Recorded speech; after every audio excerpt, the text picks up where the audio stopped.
Welcome to the Woman Worriers podcast. You worry, I worry, we all do. If you're paying attention to the world today, there's a lot for women to feel worried and anxious about. As we explore the worries with curiosity and compassion, we learn to live more authentically and unleash the warrior within, someone who is strong, capable, and resilient, come what may. It's time to stop battling against yourself and start using your powers to meet everyday challenges with energy, purpose, and bravery. Now here's your host, Elizabeth Cush. Welcome back to the Woman Worriers podcast. I'm your host, Elizabeth Cush, and I am a licensed clinical professional counselor in Annapolis, Maryland, seeing clients online right now. Right now, the coronavirus is still out there and causing a lot of distress. But what I'm finding a little bit difficult myself is that I have been pretty careful. My husband is a high risk person for the virus. So if he were to get it, it could become very serious pretty quickly. So we've been very, very, very careful. And although we're not isolating quite as extremely as we were at the beginning, say in March and April, we're still being pretty careful. But what's interesting is I do find that I'm sensing some judgment about how I'm handling the virus. And so I suppose I may be judging others for what I perceive as being too careless or not safe enough. So I feel like there's a lot of judgment going on around about how we're handling it, whether I feel like others are handling it as well as they should, or feeling some judgment from others around my decision to stay safer and to not go out to eat inside restaurants and to continue to wear a mask, even if I'm walking outside and there isn't anyone in my immediate location. So I'm working hard not to judge others on how they're handling it, and I am working toward not judging myself around others judging me. So some self-compassion work happening and some love and care for my parts that want to blame or criticize others.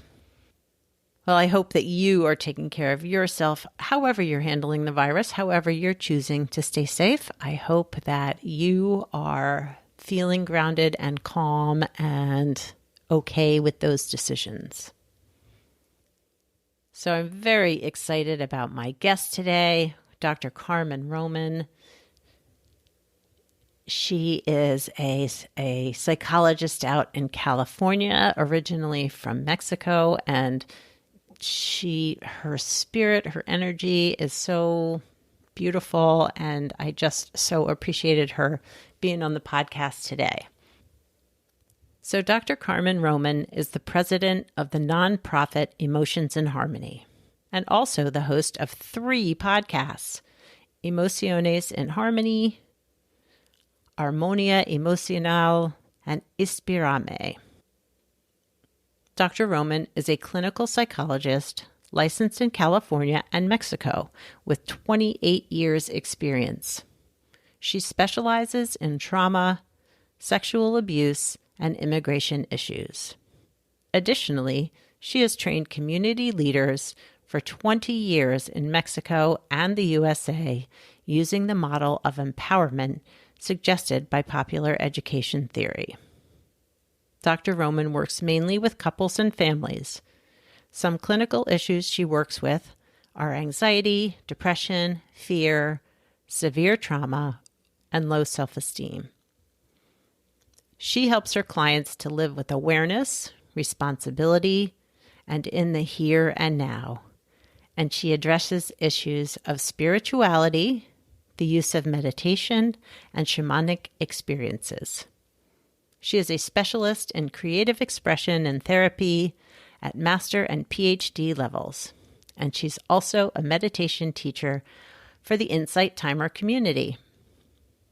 Carmen shares how resilience has played a role in her clients being able to tolerate but also find joy in these very difficult times, including the coronavirus, the political environment in our country today, but around the world, and also in particular for the residents of California, the wildfires that have been happening there.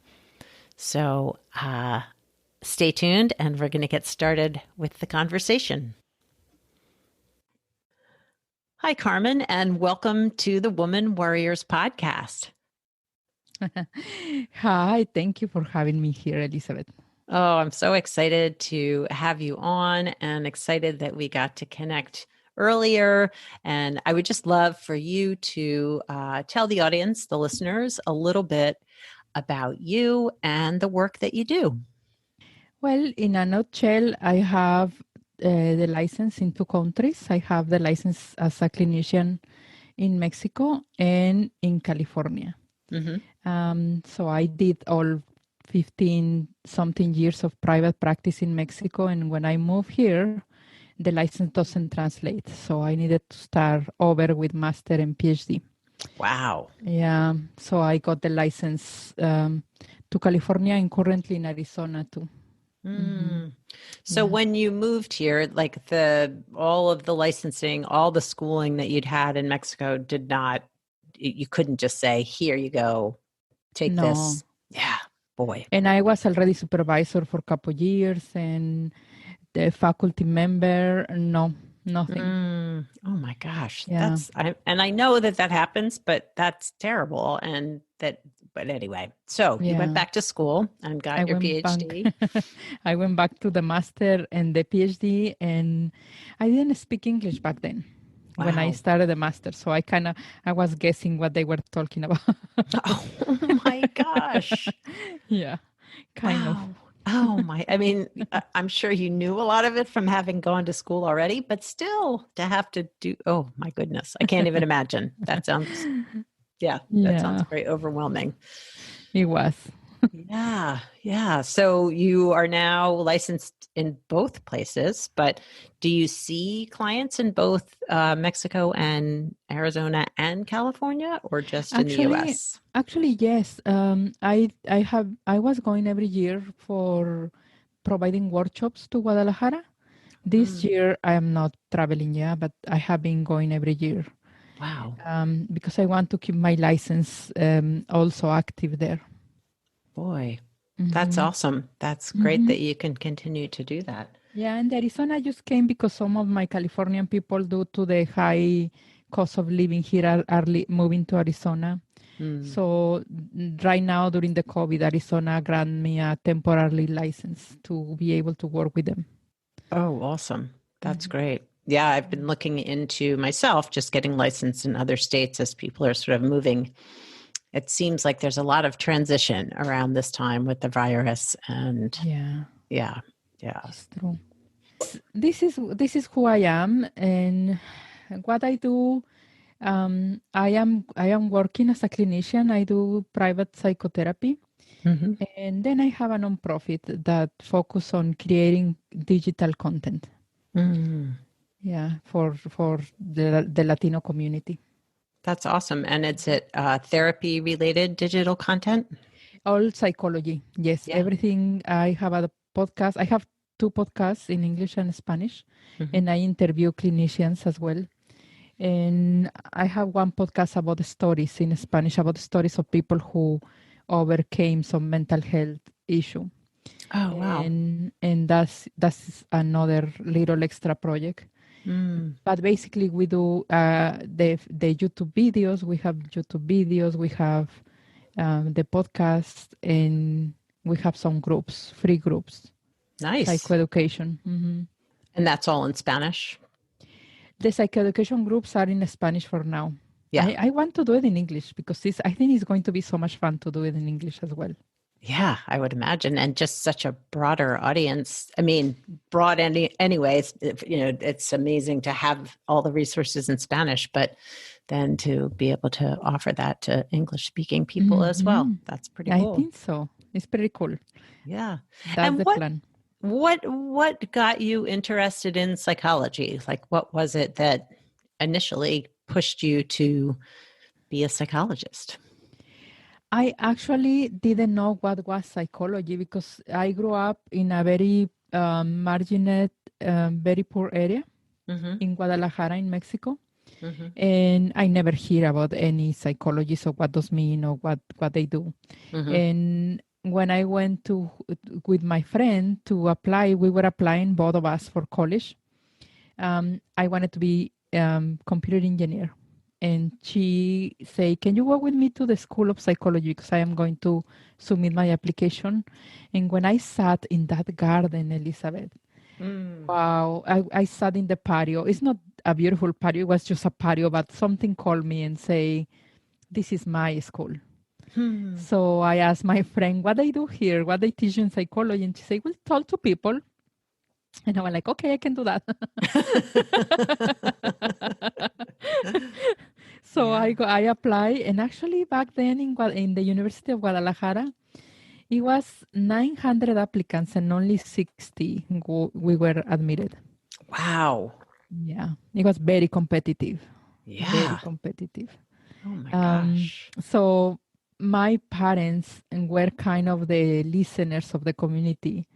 For free. They were just supporting the community and helping other women, my mom, and giving them tea and carrying their baby and stuff like that. So I guess I grew up in a world of psychology without knowing it. Right. Yeah, just that supportive presence, and that's awesome. Yeah. It was, yeah. So my father asked me one day, do they pay you for listening? yeah, it's pretty amazing, right? It's pretty amazing. Like, well, yes, that. And do you charge them? Yeah. I was like, yeah. My father was really like, I was doing some crime. Right. How are you getting away with this? Right. Yeah. Oh, goodness. Yeah. Well, the power of listening and being a calm presence with clients. Like, I feel like there is so much, I would say, very recently, just with the virus and more new clients reaching out to me, a lot of what I'm hearing is, I went to therapy before and I just didn't click with that person. Like, I didn't have that relationship. But just how important that is, that for someone to feel comfortable enough to share with us that story, that they feel that sense of trust and belonging in the space with us. I tell my clients, or I tell the prospective clients, choosing a psychologist is like choosing a good, comfortable pair of shoes. Because you are going to walk in the path of growth. So you want that company. Yeah, you want that comfortable company. So it doesn't matter if it takes 1, 2, 3 psychologists that you go until you find the one that is for you. I love that metaphor that you're walking that path, so your feet better be comfortable and your soul, right? Yeah. And your soul, yeah. And very, very surrounded by safety. Yeah. Yes. And speaking of safety, right now, the world a lot of the world doesn't feel very safe right now, particularly here in the United States, but with the coronavirus, the political environment, we're all experiencing a level of anxiety, but I'm wondering what you're seeing with your clients. What I am seeing with my clients is a lot of uncertainty. I guess everybody, not only my clients, they have a great deal of uncertainty. But something is special about the Latino or the immigrants, that they feel unsafe or not welcome in this country, some of them. Yeah. Because even workers that came with H1, the work visa or student visa, they have been not safe. They feel that they may be kicked out of the country in any time. So I work with some engineers and their families in the Silicon Valley, and they need to perform because they being in that visa force them to be in that particular job. Yeah, they cannot be have that mobility. Right. And they need to perform very well, and they still are anxious about the coronavirus and everything that is going on. And on top of that, it's like, are you kidding me? Now they are going against my status. Right. It's just really stressful. And we have the fires in California. Right. So on top of that, we could go for a walk before, but now we have days and days we will not be able to go for a walk. Yeah. So So Latino community is really struggling. yeah. So even the physical environment doesn't feel safe, where before maybe there was that where you could get outside and feel less stress, but now with the fires too, on top of all the other stressors. And I also work with the other side of this is one side that the families that are highly educated, high performance. And the other side is the families that are in the industry, food, serving food, cleaning houses, gardening, etc. That in the construction, that they are in the front. They are in the front lines. We think when the front line, we think about a doctor, and we think about a nurse, but they have benefits and they have their own system to heal themselves. Yeah. But when we see the cleaner, the house cleaner, the gardener, they sometimes are not even getting the services. Right. Yeah. Yeah. And they are more exposed. Yeah. More exposed, and not that I guess I would imagine that living more on the margins, there isn't a lot. You have to show up for your job. You're not going to say like, you know what, I'm going to just go move and do something else. Like this is food. This is sustenance. This is keeping your house over your head or a roof over your head. Yeah. So they are struggling. Yeah. Well, before we started the interview, you and I were kind of talking back and forth, and you said that there was, in particular, you've noticed some differences within the Latinx community about maybe your clients who have already been in therapy for a period of time versus new clients coming into therapy. What are you seeing there? The things that are standing out for you?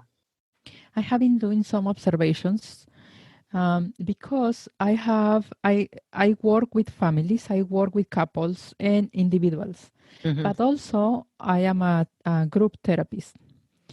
So we opened a new branch of services this year that is psychoeducation, that is not therapy per se, is only people talking about their feelings. Only getting together and talking. So I have been doing some comparisons, like people who had their process of therapy before, like let's say 2 years of therapy, or they themselves are this personality that I keep looking for self-care services. And this is one group. And then the second group that I put is people who were severely traumatized. And in the first group, there are people who are severely traumatized too. But in the second group is all of them severely traumatized because they were victims of crime. We work with victims of crime very often. Okay. And they had at least 1 year in therapy. And the third group is victims of crime who had 2 months in therapy.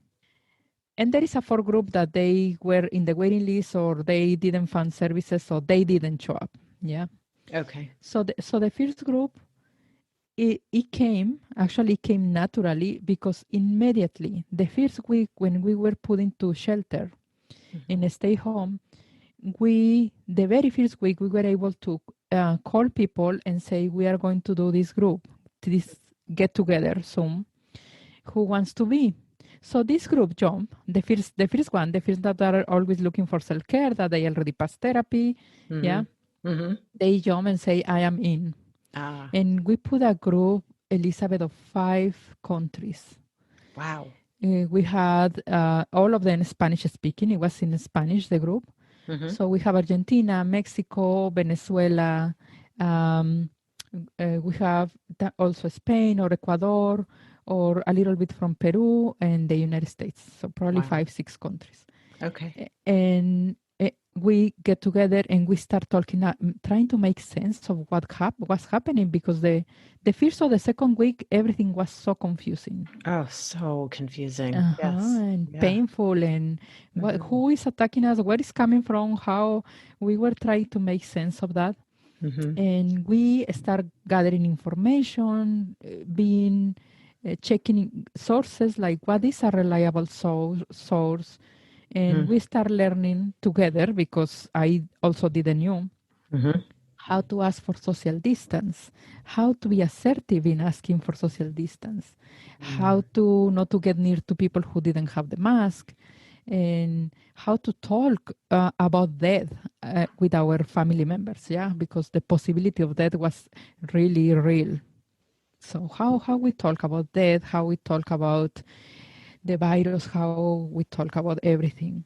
So and then the policies of every government. So we have different countries in the group, so we were able to talk about the policies of every government, whether Colombia put for some time stay home and only women could go out and only men could go out in the different day. So that opened an unsafe area for women going out alone. Right. And stuff like that, So we start comparing policies between governments, and we kind of everybody was deciding what was best for them.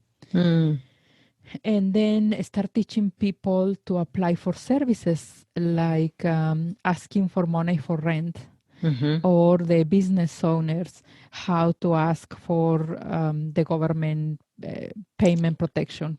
Right. Or a student or a business loan or something like that. So that was the first group. The first group, they jump on it. We were really terrified, everybody, but we were gathering information and getting together. After 2 months, we kind of start laughing about it. Yeah. Yeah, we start like the resilience came in. And it was like, okay, whether we are surviving this or not, we are going to do the best we can. So they start being very resilient and playful and joyful. So they start supporting each other. And then the second group, it was 1 year in therapy. It was hit hard. Out of 7 people or 8 people, 60% got the coronavirus. Wow. Because they are the front lines, of the food industry or all of this. So we literally pull like, no, you cannot stop your sessions. You need to answer the phone. So I remember one person was very, very sick and had the phone looking at the wall because she didn't want us to look at her face. Wow. But she say, just listening to you guys is helping me during the week. Yeah. So the only service that she was getting was our phone call. Wow. Wow. And we were like surviving that. Complete families that they all got the coronavirus and they were all in quarantine, very sick. And so that was the second group. And they got some resilience because they had 1 year in therapy. Okay. So, but their original trauma was magnified. Yeah. So everything, I don't know if you see with your clients, everything has been magnified. Yeah. So they had very hard time. But still they were together. They are together. They are like, they take like religion, their group session. Yeah. And they stay there. And then I have the third group, which was 2 months in therapy, kind of learning to trust each other. The mistrust, Elizabeth, kicked in so hard that they couldn't even share anything because they were afraid that somebody is there to attack them.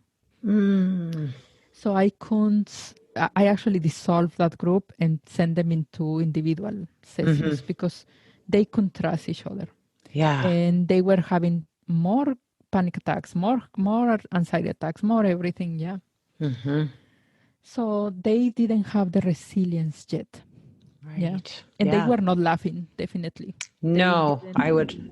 No, they really were not laughing, not able to enjoy, not able to achieve gratitude. When I told them about we are grateful because we have a place to stay, and they were like, "What you're talking about?" Wow. Yeah, that was really, really hard. That sounds really hard. So the first group, they are still together. The first and the second group, they are still together. They have navigated so much better all these ups and downs of the coronavirus. They are really light. Something very interesting, Elizabeth, is in the first group, we never have a technical problem with internet or with anything. That's very interesting because when we were, I remember I went through a phase of testing different services to provide therapy online to, Yeah. probably many of us therapists did. Right. And this group, whatever service I put them through, it was always working. I think it was their energy and their lightness. Yeah. Yeah. Yeah. Yeah. And they were there and they were on time and everything. And I start telling them, none of these persons in this group had got infected.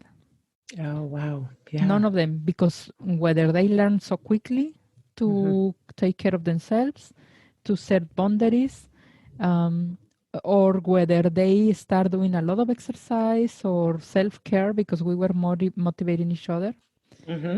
Or they were disciplined, probably. They came with that already. So they are doing actually better. And still, like somebody yesterday say, 3 members of my family have got coronavirus recently. And they still, after 1 hour, we kind of start being light and laugh and be playful. And so it doesn't matter how heavy life is going, they are better. Yeah, they can find some joy, some gratitude. Yeah. Yeah. Exactly. They can find some gratitude. There was one day, Elizabeth, that 4 people came to the group and say, it's impossible. We cannot get money for our rent because when we are calling, it's after 1 hour and nobody pick up the phone. Yeah. The Catholic Charities was helping to provide rent. So no, it's impossible. We cannot do. After 1 hour, I give up. And it was one Catholic Charities person in the group and say, yeah, we are receiving so and so many calls per minute. Wow. So it's impossible, yeah. She said, only keep trying. And when I asked the rest of the group, what do you think? And people from other countries say, wow, you guys have help for rent.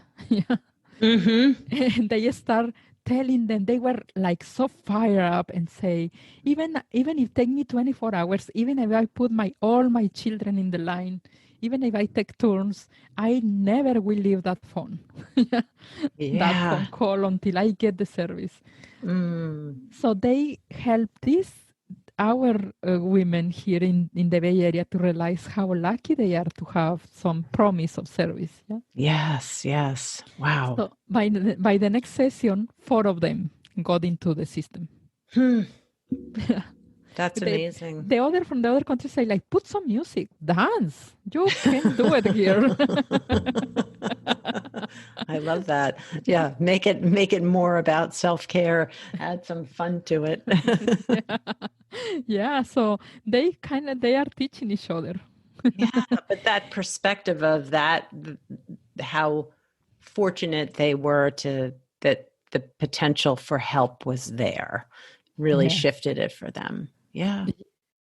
Somebody in Venezuela said, we really have no food. Forget about coronavirus. Coronavirus is kind of the luxury here to be worried. Oh They my had no gosh. food. They were dealing with other immunodeficiency sickness. I don't remember what it was, but they were dealing with something else when the coronavirus hit. Mm. And she say, well, just sitting and talking to you guys and having internet for today is just a blessing. Mm. So she very often help us to the rest to be grateful. Yeah. Yeah. And she was the most happy and smiling. That's amazing. Well, and I think I've done some group work myself, and just the power of group support, that different perspectives, but also sometimes there are people who tend to think more negatively or more positively, and just having that balance to give you a different perspective on what you're struggling with is so powerful. Yes. Mm. Yes. Actually, I have the private clients who can, no problem. They easily can pay their session. Mm-hmm. I don't think so. They did as much progress as the group, even though I keep begging them to come to the group. Yeah. And the group was free. Yeah. So, Wow. but they decided not to. They did progress, but definitely not as fast. That's interesting. Yeah. Yeah. Mm-hmm. Boy. Well, that sounds like an amazing group, and I'm sure that all of them are very grateful for you for making it happen and being a part of it. We needed it. Yeah. I think we needed it. Mm-hmm. Yeah. And so, because there are very real threats for immigrants living here in the United States, whether you're Latin American or Latinx or from other countries. It doesn't feel very welcoming, one, as from my perspective, to how or just immigrants are looked at here. How are you helping that the virus, like the fires, that there are threats, there are things that are making us anxious for sure.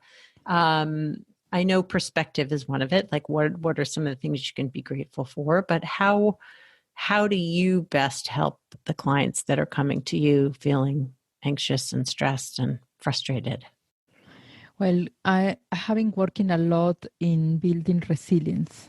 Mm-hmm. Yeah, in every possible way that you can build resilience, whether it's working in self-confidence, in trusting a source, whatever source you have for spirituality, whatever is your God, whoever is your God, trusting, getting to know better your God, to have faith in something.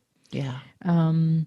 The power of community, the simple activities like keep celebrating birthdays through Zoom, keep being creative to celebrate, to stay together. So kind of pulling their own resources for resilience. And also I have been doing something lately that is, I call the transference of knowledge. What I am doing is, let's pull every possible area of your life that you have been successful in the past and pull that information and apply to this that is new. Yeah, so every possible, whether you got a job, you got a girlfriend, a boyfriend, or you got into college or whatever, how you did it, what part of you, what personality, and how this can apply to this situation right now. Because before, the fear of being immigrant, it was mostly they were, or undocumented, I will not say illegal, undocumented immigrants. Immigrants, they were afraid. But now, during this year, even permanent residents have been, even I am a citizen, I am a naturalized citizen, and at some point, it was something against naturalized citizens. So it's like, it really took us all by surprise to be feeling that unsafe. Yeah. In this country, and add the pain of the racism conversations that we had during this year. I bet. So I never have, I have 30 years working in therapy, and I have working in other emergencies. But this is one of the times that I see how hard our population is suffering. This year has been hitting us hard. Yeah. To all of us. Yeah.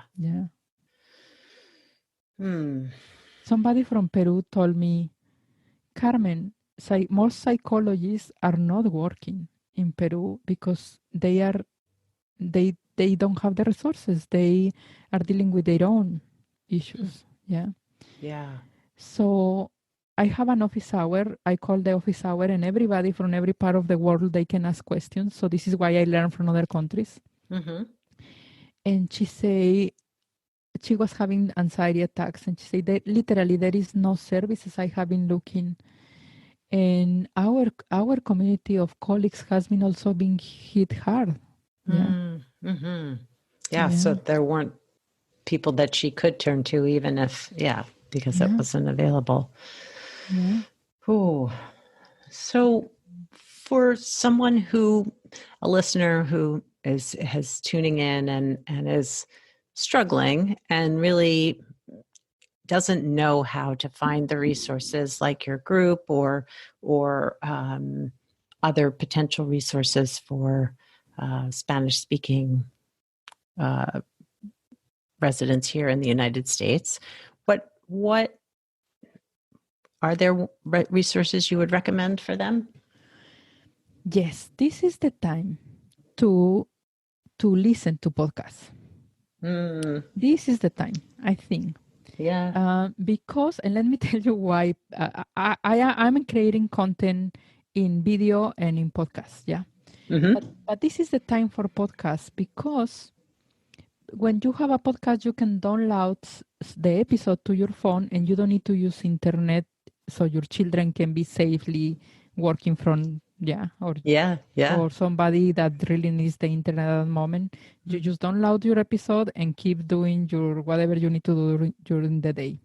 And there is not that many people know, but there is a lot of information in podcast content.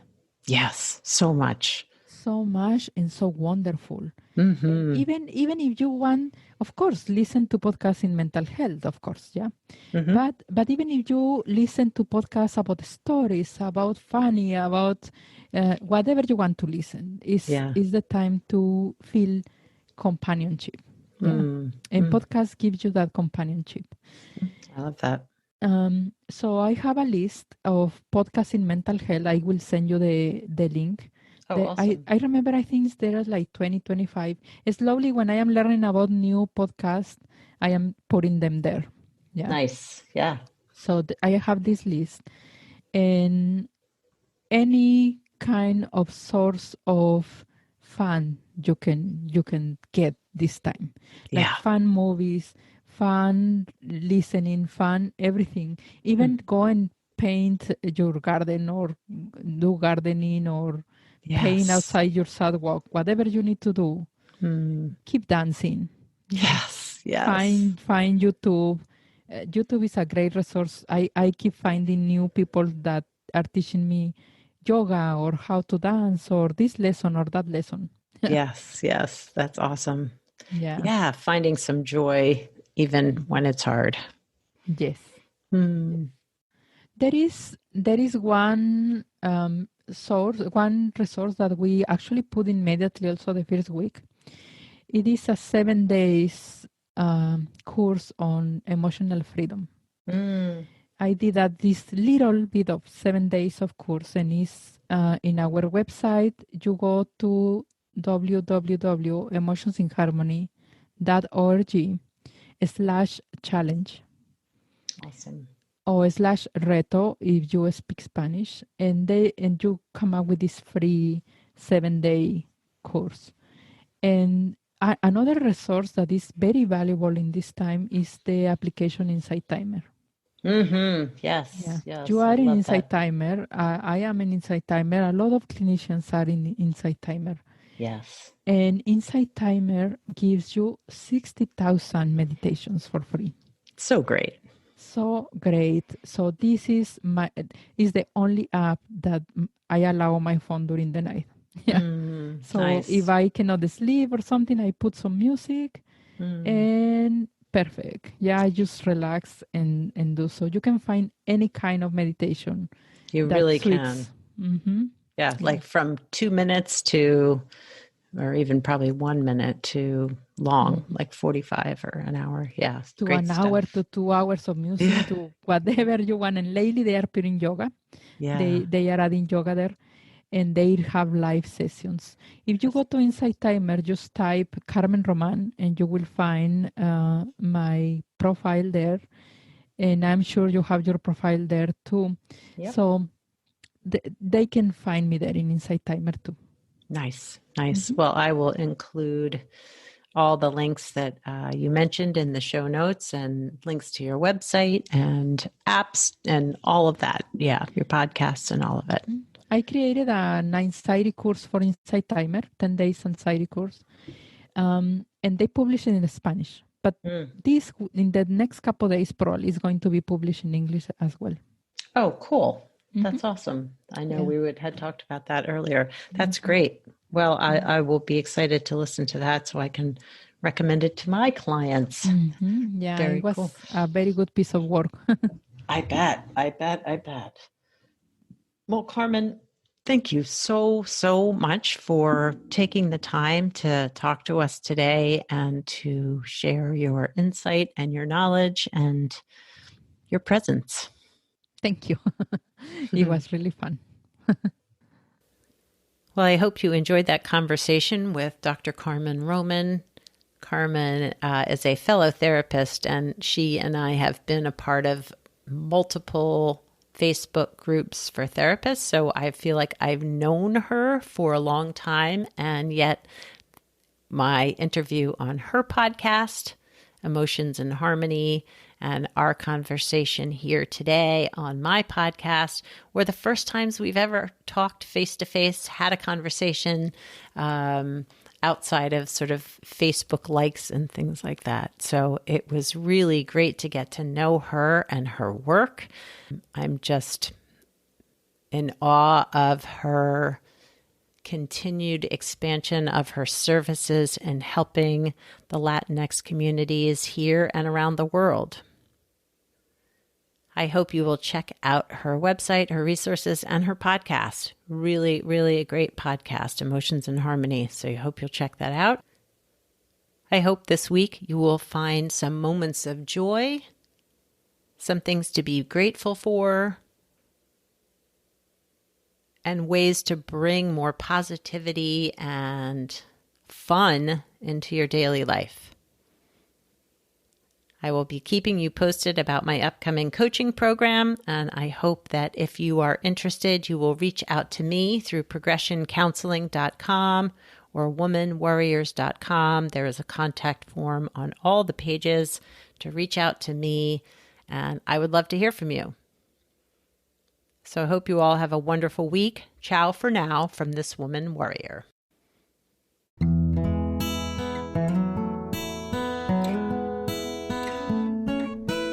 Thanks for listening to today's episode of Woman Worriers podcast. The information in this podcast is not a substitute for seeking help from a licensed mental health professional. Music was written and performed by Andy Cush. If you'd like more information on this episode, you can find the show notes, the resources shared today, and links to the guest profiles at womanworriers.com.